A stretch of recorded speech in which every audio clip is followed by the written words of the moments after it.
Clip number 361 انشاءاللہ عز و جل اس کلپ میں سورہ آراف کی آیت نمبر 97 سے 99 تک کی تلاوت، ترجمہ اور تفسیر قرآن صراط الجنان سنیں گے۔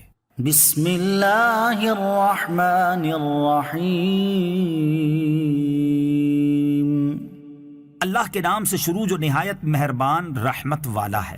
افأمن اہل القرى ان یأتیہم بأسنا بیاتا وهم نائمون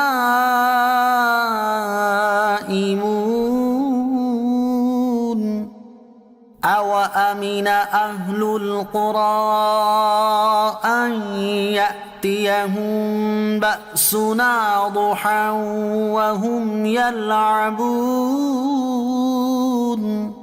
ترجمہ: کیا بستیوں والے اس بات سے بے خوف ہو گئے کہ ان پر ہمارا عذاب رات کو آئے جب وہ سو رہے ہوں، یا بستیوں والے اس بات سے بے خوف ہیں کہ ان پر ہمارا عذاب دن کے وقت آ جائے جب وہ کھیل میں پڑے ہوئے ہوں؟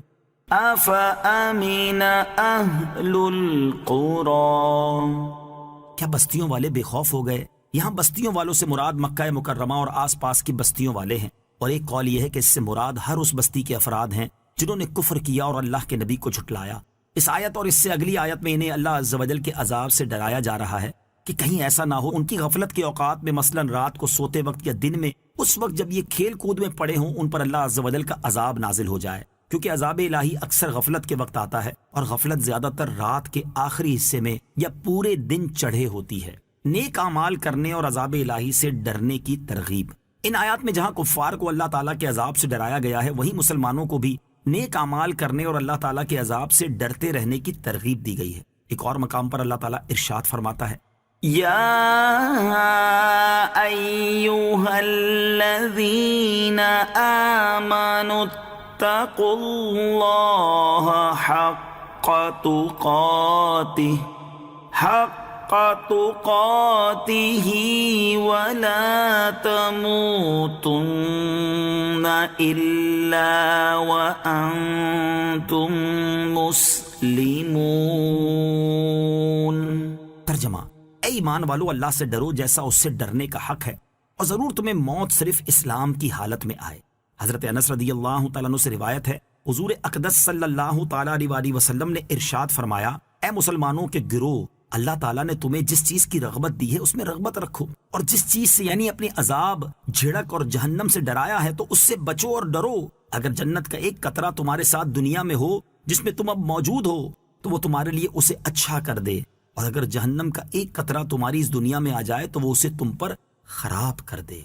افامنوا مکر اللہ فلا یأمن مکر اللہ الا القوم الخاسرون۔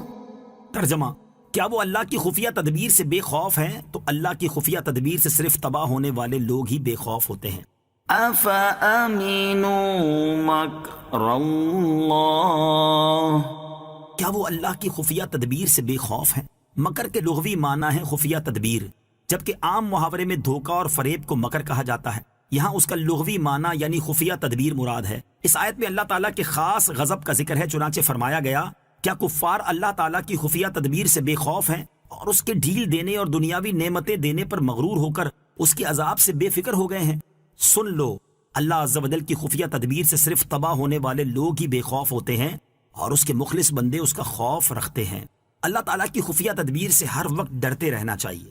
اس سے معلوم ہوا کہ اللہ عز و جل کے خوف کا دل سے نکل جانا سخت نقصان کا سبب ہے۔ اللہ عز و جل کی ڈھیل یا اس کا کسی بندے کو گناہ پر نہ پکڑنا، یہ اس کی خفیہ تدبیر ہے، لہٰذا ہر وقت اللہ تعالیٰ کی خفیہ تدبیر سے ڈرتے رہنا چاہیے۔ ترغیب کے لیے چند حکایات پیش کی جاتی ہیں۔ نمبر 1، حضرت جبریل علیہ السلام ایک مرتبہ بارگاہ رسالت میں روتے ہوئے حاضر ہوئے تو رحمت دو عالم صلی اللہ تعالیٰ علیہ وسلم نے دریافت کیا: اے جبرائیل، تمہیں کس چیز نے رلا دیا؟